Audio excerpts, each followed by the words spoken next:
Guys, top executives from the biggest firms in the world like Walmart, OpenAI, LinkedIn, Bank of America, Blackstone, all converged into Arkansas this past week to talk about opportunity. And the number one opportunity, you guessed it, is AI and workforce preparedness during AI disruption.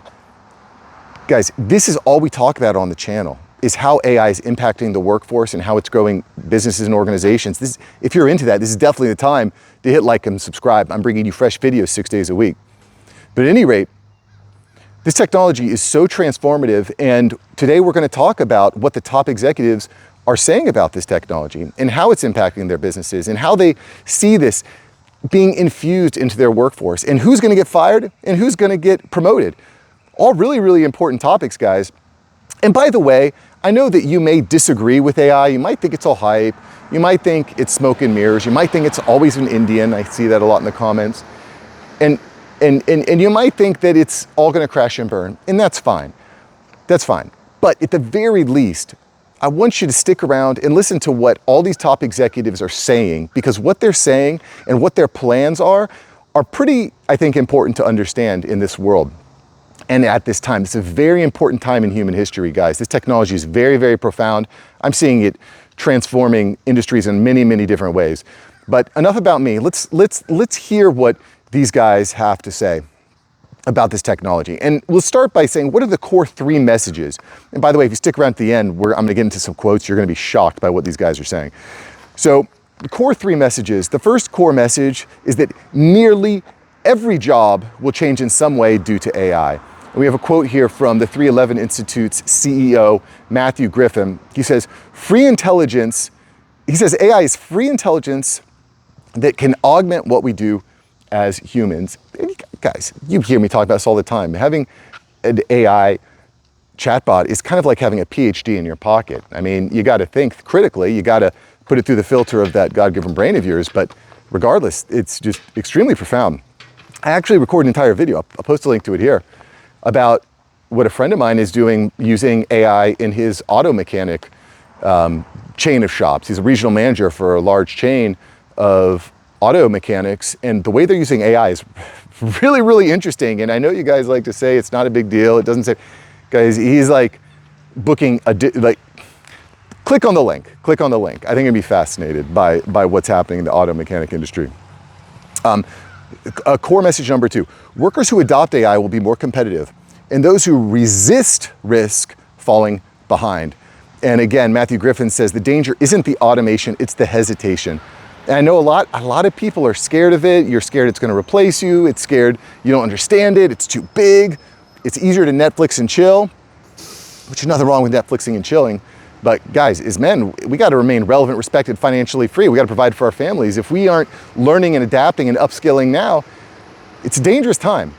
It's a very dangerous time. I saw a comment the other day in the comments where someone said something to the effects of, well, AI is bad because it's replacing humans and da-da-da. And I said, look, that's great, but I want to control what I can control. I can't control all this AI. It is happening. So trying to resist what is happening is kind of like trying to swim against a tsunami. It's not recommended. And the third core message was employers should encourage reskilling and upskilling so their workers can adapt to these AI-enhanced roles. And I've been talking about this a lot recently. We're seeing a lot of companies that are maybe firing a bunch of people, then needing to rehire back because they just don't have the right programs in place to upskill and implement these new tools. It's tough. It's tough. Nobody's seen this stuff before, A, and B, it's changing so quickly. How many of y'all, just put this in the comments below, I'd like to know, how many of you have had your organization or rolled out into your organization an AI initiative and it fell flat? People didn't understand it. The leadership team didn't get behind it. Or they kind of like wishy-washy learned it, but then some new update came out. I'm just kind of curious, or maybe you didn't know how to track the effectiveness. Put it in the comments below. I'd like to see how many of you have experienced this in the workplace. I think that's really interesting. I want to get to some quotes here next from the CEO of Walmart. You may have heard of it, pretty big company. It's the largest employer in the United States. Walmart CEO John Furner. And he has a few interesting quotes here. The first of which is, at Walmart, we know the future of retail won't be defined by technology alone. It will be defined by people who know how to use it. So I found this quote interesting because it's kind of obvious. And it almost sounds like a platitude, but I tend to agree with it. You have to train your team. And part of the big news that came out as well, this came out a little while ago, is that OpenAI and Walmart are dedicating tens of millions of dollars, hundreds of millions of dollars, in fact, to train their teams in AI.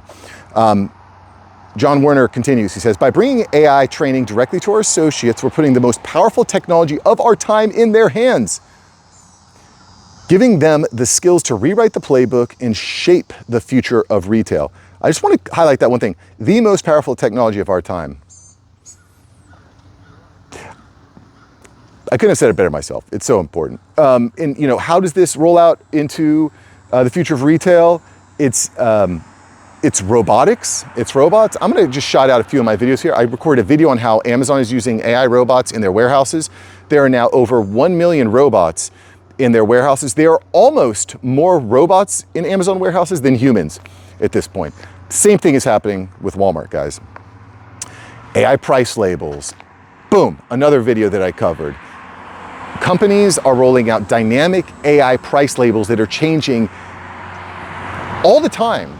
There is a company in Norway, I believe it was, Reba, I believe the name is. Anyway, their price labels change 100 times a day, AI price labels. And then the big one that Walmart is focused on is logistics. How can they use AI to streamline logistics? And John shared this stat that Walmart is deploying AI scheduling and inventory to boost efficiency by 20%. Financially, they expect it to save them $1 billion, and they're going to invest back $500 million in training. And one of the things I wonder about is, okay, you're saving $1 billion. Where is that savings coming from? Is that because you're not paying staff anymore? Is it because you're able to streamline and lay off staff? Is it because you're able to get your products from A to B more quickly? Does it reduce loss and shortages? Are you able to reduce your shrink? Are you able to track better? I'm kind of curious there. He didn't really reveal all of his secrets there. But please believe, guys, people are going to get cut. People are going to get cut. If you resist, you are at risk. LinkedIn CEO Ryan Roslansky had some interesting perspectives as well. He said, if you're not learning AI now, you are falling behind. 13% of early career jobs are disappearing because of AI automation, and that number will grow without action. And I've been covering this quite a bit recently, guys, because college graduates cannot find jobs. The entry-level jobs are not showing up because companies are using AI and automation for those tasks instead. You don't need to hire a college graduate and pay them, whatever, 60, 70, 80, 100K a year for a task.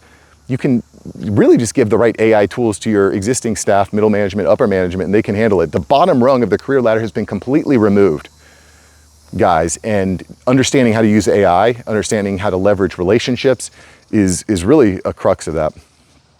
He had another interesting stat here. He said AI has increased the LinkedIn platform efficiency by 40% in job matching and skill recommendations.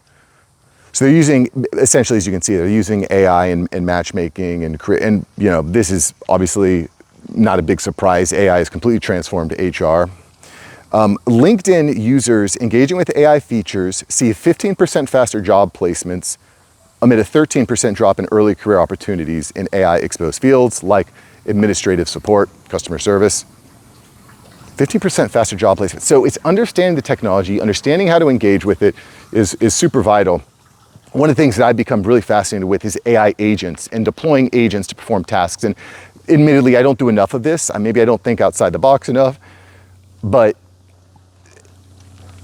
from the AI agents that I have deployed, I've been very impressed. And I got to do a better job of it. And I don't know about you, but have you deployed an AI agent yet? Do you know what an AI agent is? Put it in the comments below. I'd like to hear. If you have a really good way that you've been using AI agents, I'd like to hear it. I will pin your comment. If it's a really good idea, I will pin that comment because, listen, you can sign up to my newsletter, the update.ai. It's completely free. I'm sharing all the stuff that I'm learning and using and working for my clients. So you can go to update.ai to get that free newsletter. It's the pinned comment below. But if you have a very good comment that's better than my pinned comment, I will pin your comment. I've done it in the past. I will do it in the future because we're here to learn. We're here to grow. We're here to remain relevant, respected, and financially free during this trying time, guys.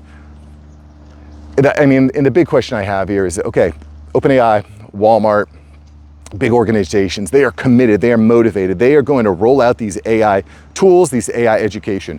The big question is, will the staff be up for it? Will the team be up for it? How much resistance will there be? What will the culture of big organizations look like moving forward?